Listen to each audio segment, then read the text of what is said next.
Talk about the census, and Charles Bryson, who is the head of CREA, but also is heading up our census effort, is going to be here to talk about that. And then I'm going to go back and talk a little bit more about CARES Act money, and then we'll take your questions. If you were with us on Wednesday, you know that about 10 minutes in, the big storm came blowing through here and, blew off our signal. I'm not sure how that happened, but that's the case. So we're going to cover a few of the things today that we intended to cover on Wednesday as well. So, COVID cases. COVID. As I mentioned to you on Wednesday, our COVID numbers continue to increase both in the city of St. Louis in terms of cases, but also in terms of how many people are in the hospital, in ICU and on ventilators. We're very concerned about this. The numbers today, these are the cases yesterday. 59 new cases in the city. The day before there were 90. The day before that there were 74. The day before that there were 24 and 30. So we know a couple of things are happening. One, there has been a real delay, as I think you all know, in getting results back from Quest and LabCorp, and this is a nationwide issue. And so some of the increase is some catch-up numbers that we've received from Quest and LabCorp. But that doesn't change the fact that there is a real increase in the number of cases. And there's something really interesting that I want to point out to you.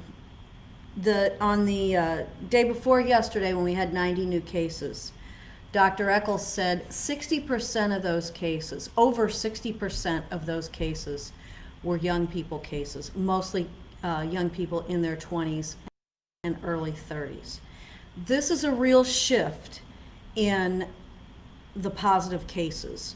The older folks are apparently continuing to be careful, staying at home, keeping their circle close. But the young people are going out and they are spreading COVID among themselves. But unfortunately, they also are then contagious to their parents or their grandparents or the people in their circle who are either older or who have underlying health conditions or a combination of both. So that is something that is being seen across the country. We are no different, but having 60% of your cases a couple of days ago be people in their 20s, early 30s is very significant. Now, one of the things that we are looking at is, where is this occurring? And I'll talk a little bit more about that in a minute. Let me give you the hospitalization, currently hospitalized number. Total is 357. Now, of the 357 in hospitals in the region, 229 are confirmed COVID and 128 are suspected COVID. They do know that these suspected COVID, a good number of them may come back negative, but nevertheless, the number of confirmed COVID people in the hospital at 229 is up from just 10 days ago. It was 177. So you can see that's an increase of about 52. That's a 30% increase. So we're seeing real increases in the number of people in the hospital. The hospitals are very concerned about that. And you know that when we're showing these big numbers,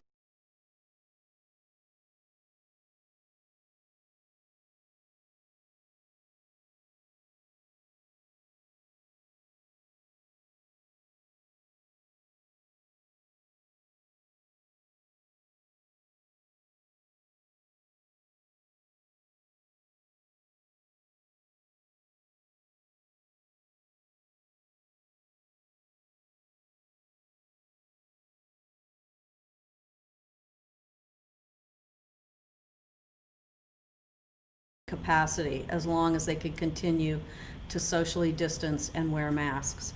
Now we're going to hold it at 75%, which is where it is today. So we're just not going to, we're not changing that from where it is today, but we're not going to expand it any further. The other thing that we are doing is we know that there are some bars, nightclubs, clubs, call them whatever you want, large bars primarily, where it's been reported to us that there's not mask wearing and there's not social distancing. So we will, our folks will be out and about tonight, tomorrow night, really getting some information about that, and then we'll be in contact with those businesses to bring them into compliance.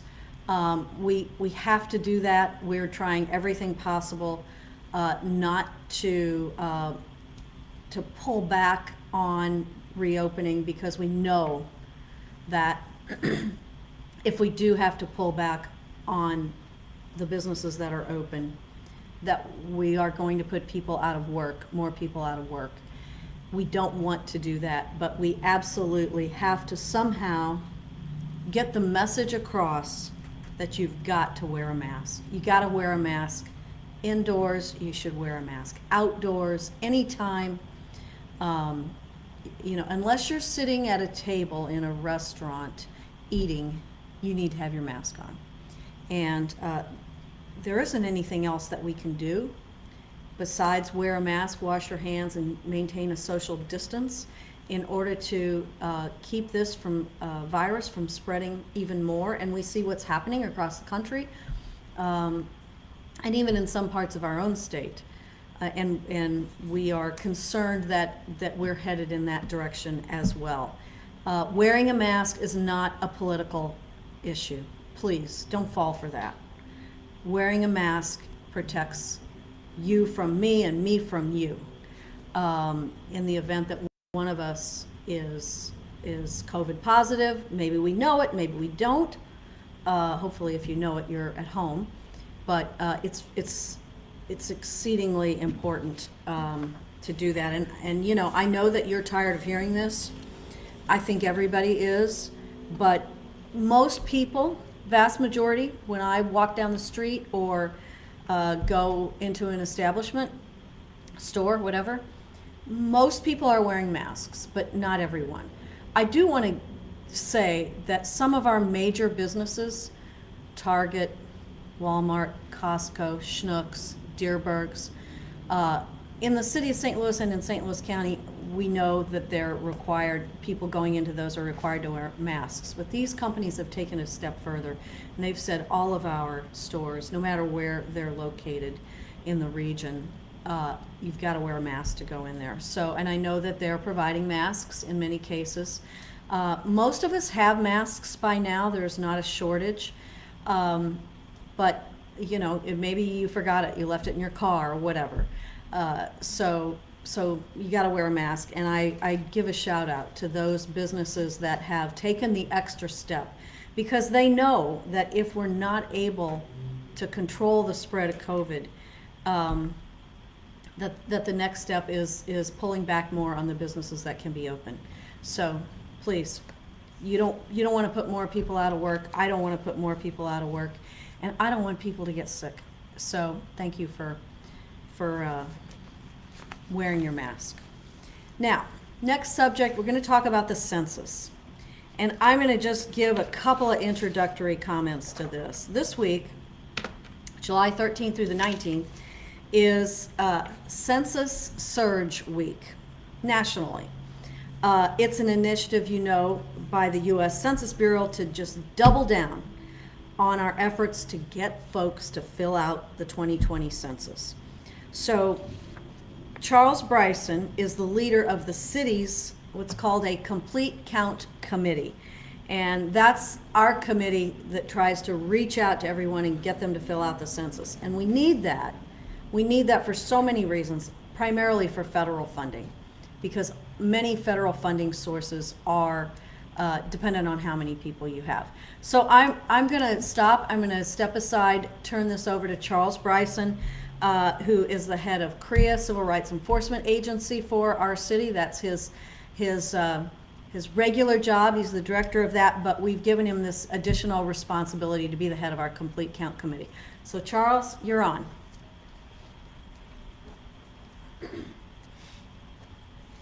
Thank you, Mayor, very much. Greatly appreciate this opportunity.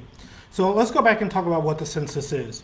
Census is every 10 years, the United States counts all of the people who live there as of April 1st of that year. It doesn't matter if you're an immigrant, doesn't matter if you're a refugee, doesn't matter if you're illegal. What matters is that you are residing in the United States as of April 1st. That includes newborns, by the way. So why does that matter? It's about distribution, as the mayor says, it's about distribution of resources. And some of the things that the city uses those resources for are public transportation, recreation, healthcare, affordable housing and homeless services, community development, and senior services. So those things really have an impact on our community, allows us to do a lot with the federal dollars and our city dollars as a companion piece. So what we're looking for, and the big thing is $1,300. Each and every person that fills out the census means $1,300 to the city of St. Louis. And that, again, goes to the services that I mentioned. What we've done is we've had partners, wonderful partners, who have worked with us on the census, the City Recreation Division, the Office of the Disabled, St. Louis Area Agency on Aging, the Thomas Dunn Learning Center, the Immigrant Service Provider Network, the Neighborhood Stabilization Team, Northside Youth and Senior Service Center, and they've all helped by getting the message out. Right now, we stand today at 49.7, but that means that less than 50% of the people in the city of St. Louis have filled out their census, and we need to have that. What are we going to do in the next few weeks? Well, after the after the August election, we're going to do two things. Number one is we're going to do some safety distancing tabling, and we're going to do some canvassing in some of the areas that have been hard to count. And I believe the website of the City of St. Louis has that information on it. We're also going to do what's called Shine a Green Light. A lot of people don't realize where the dollars are spent. So we're going to work with some of the institutions that were mentioned earlier and shine a green light on that particular building or that particular block to where people can see this is where your money goes, because it's your money that you're getting back from the federal government. So those are the things that we're going to be doing in the near future. We have what's called self-response, that is till October 31st, but there will be what are going to be called enumerators coming into our neighborhoods probably as early as August, maybe September, and they're going to help us make sure that we get a quality count that we turn in by the end of the year. So how can you do this? Two ways. My2020census.gov, you can go online and you can fill out the form, or you can make the phone call, which a lot of people in the city are doing, and that number is 844-330-2020.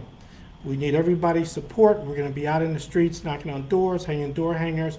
We really believe that a quality count allows us to receive federal funding that helps us help you.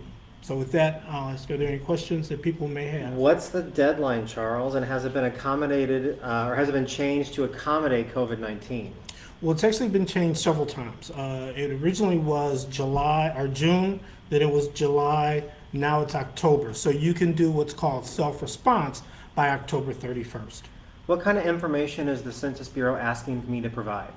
They're very interested in your name, your address, your date of birth, and then a few other items that just directly relate to how many people are in your household.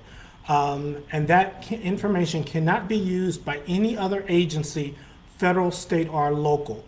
It is secure information only to be used by the Census Bureau. When will we expect people to go door to door, and what kind of impact do you think that'll have on our response rate? We're looking to have people go to door after the August 4th election, probably either that weekend or the next full week. We may do 2 or 3 runs at that before October 31st. We think that's going to have a huge impact on the number of people who respond to the census, and we're looking forward to getting out in the street. Safe distancing, so there'll be masks, there'll be gloves probably. We probably will just leave a door hanger rather than knock on the door and interact with people, because we want to make sure that both parties are safe. And if someone doesn't have access to a computer, doesn't have access to the internet, and they live in the city, what's the best way that they could fill out their census? So there were several places that were allowing either you to have a laptop to use that, or, for example, the library had that. We're going to have to update that information now because of COVID. We'll probably get that done by the middle of next week with who is now going to be open to allow us to do that. I know some of the senior service centers are allowing people to use laptops, and then they wipe them clean and disinfect them when each individual person uses them. I think that's all we got. Thank you, Mayor. Thank you. Thank you, Charles.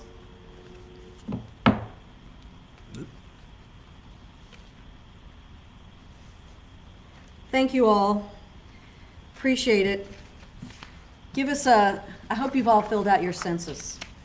If you haven't, if you need some help, let us know and we'll help you figure that out. So, on to the other topics here. And we were going to talk about this on Wednesday, but I was actually in the process of talking about it when the storm came through and dropped us, if that's what you call it. So, importantly, on Wednesday, we were announcing that applications were now available. It went up on Wednesday morning, I believe it was about 11 o'clock, to be able to apply for rental assistance or mortgage assistance. We have allocated $5.4 million in the CARES Act funding to help people who have not been able to pay their rent or mortgage because they lost their job during COVID, to help them pay their rent and stay in their apartment or in their house. And we know that we've received, yesterday, I think at the end of the day yesterday, it was about 1,500 applications. It's a pretty simple process to get started. It's right on the city homepage. So if you go to the homepage of the city, you'll find a link to the application, ask you some information, and then we will work with you to provide the documentation that's needed so that if you were unable to pay your rent for, let's just say, April, May, June, or March, April, May, you can get up to assistance on up to 3 months of rent or mortgage assistance. This is also available if you were able to pay it then, but you're not able to pay it now. Some people, did keep their jobs through, say, May or June, but now they have been laid off from their jobs. So it's available for either way. And our folks will work with you, will help you on this. We want you to be able to stay in your apartment or in your home so that your life is stable as possible, while hopefully you are employed again and are able to continue to pay your rent. We'll help you. We'll work with your landlord. There are a lot of services available for that. So that $5.4 million is available now. So if you're in that situation in the city of St. Louis, this is city of St. Louis, this is available to you now. Two other things to remind you of. Last week, I think it may have been last Friday, we also announced that there was $3 million in utility assistance available for folks that are behind on their utility bills, primarily their electric bill. We have this available because, one, to stay in your home or apartment, you have to be able to pay your utilities. And especially with this heat wave, I don't know what the temperature is out there right now because I haven't been out since early this morning, but I know it was predicted today and for the next couple of days to have temperatures, what do they call it? What it feels like.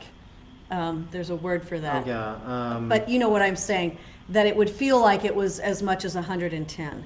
So whatever the actual temperature is, plus the humidity and all that, is really the real field temperature, some people call that. Heat index, I think? Heat index. So it's hot out there. Please check on your neighbors, especially your neighbors, your family, your friends. especially older people, sometimes when these brick houses that many people are in, or brick apartments that many people in St. Louis are in, as the days go on, and as the temperatures stay hot, those buildings heat up. You know, sometimes your body temperature kind of heats up with it, and that's a very dangerous situation. So you got to run those air conditioners. We've got utility assistance to help you with that. And then finally, we talked about this last week also, but these grants are beginning to, will be coming out shortly. We had $4 million available for small business grants. Small businesses are businesses with under 25 employees, so 5, 10, 15 employees. At least 50% of this grant money will go to small businesses that are in distressed areas, in areas that have been designated opportunity zones or preservation areas, choice areas. And so we do have a lot of applications for that. We are working on that now to see who qualifies.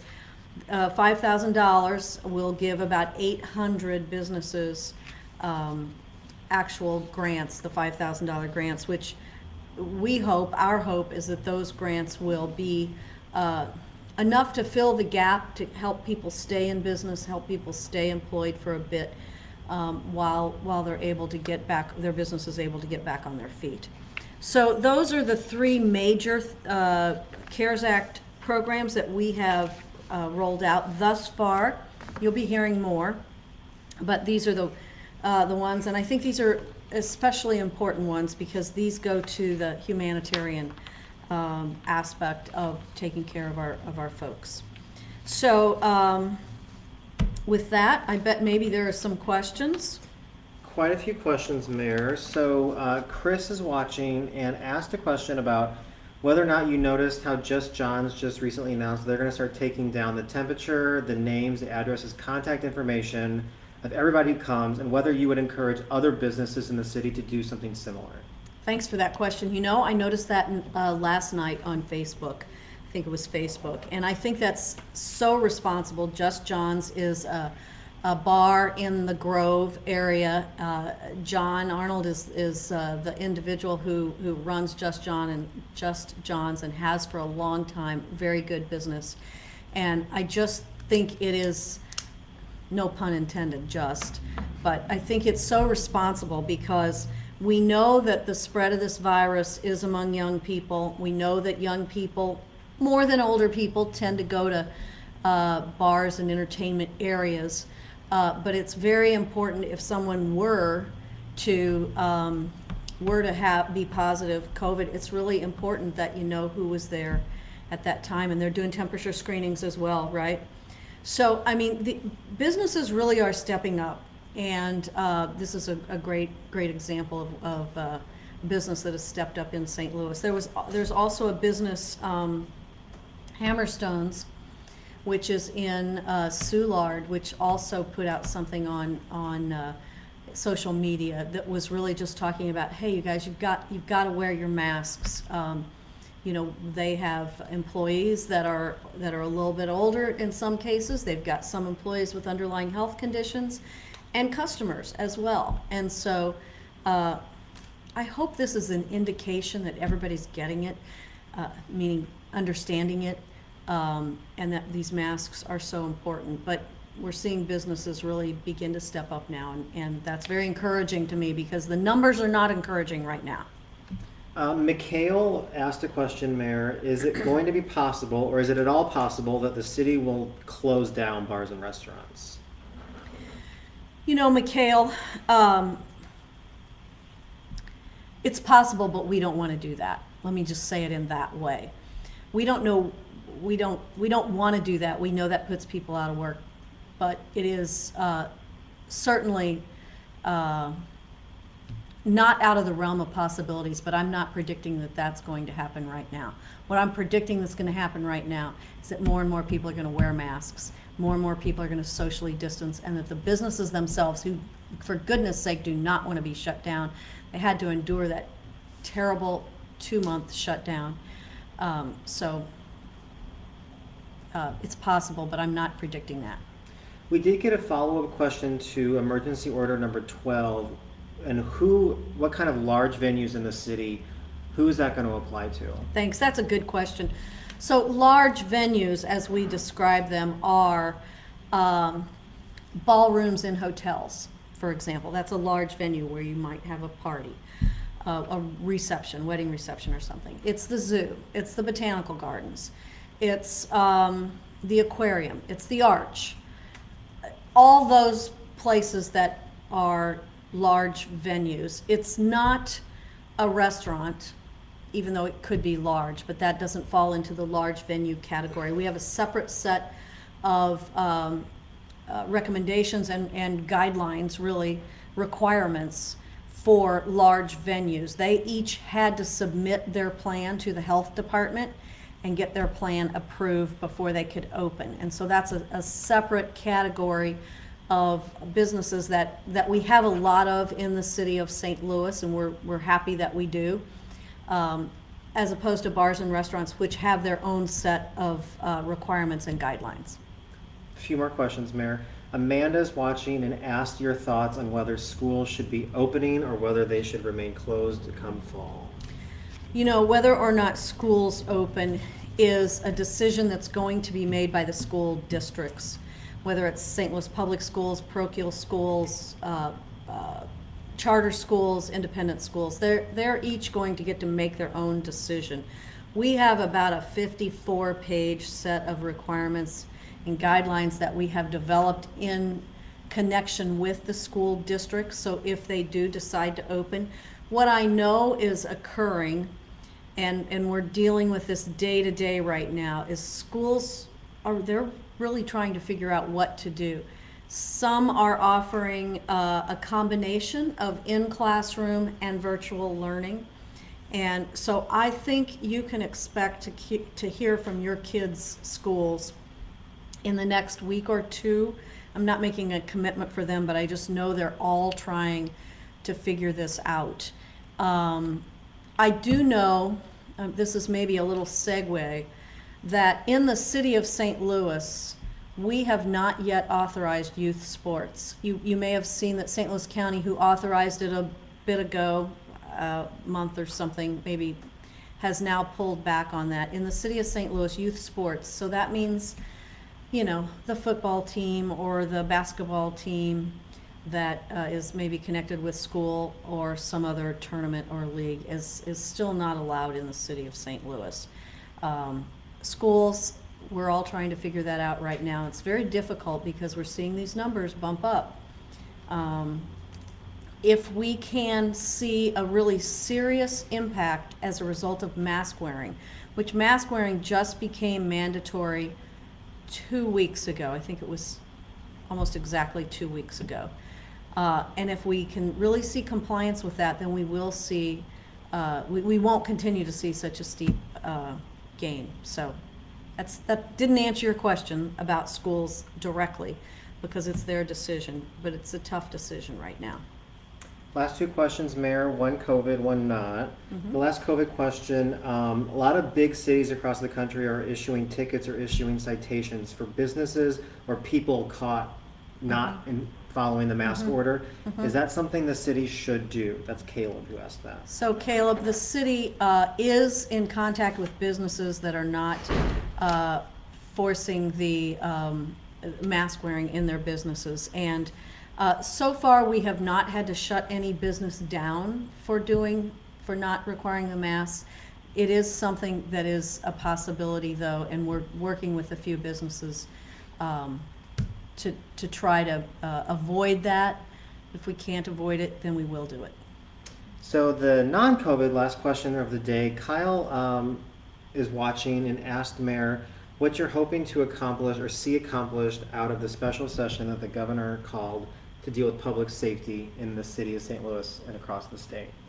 So we supported two items that are in that special session. One is to lift the residency requirement for public safety officers, so police, fire, and EMS. And the second is some funding for victim let me get the right words here. It's not victim services, but in order to be able to house people that may be witnesses that might not be willing to talk to police otherwise, victim services funding. Witness And protection. Witness protection funding, thank you. And so those are two things that we would like to see come out of the special session that starts at the end of July. And so we'll be working on that. That's what we have time for today, Mayor. That's what we have time for. Thank you all. Appreciate you joining us. Sorry we weren't able to take questions on Wednesday, and but we've just had sort of a packed schedule here. I hope everybody has a great weekend. Stay cool, enjoy yourselves, wear your mask. Thank you.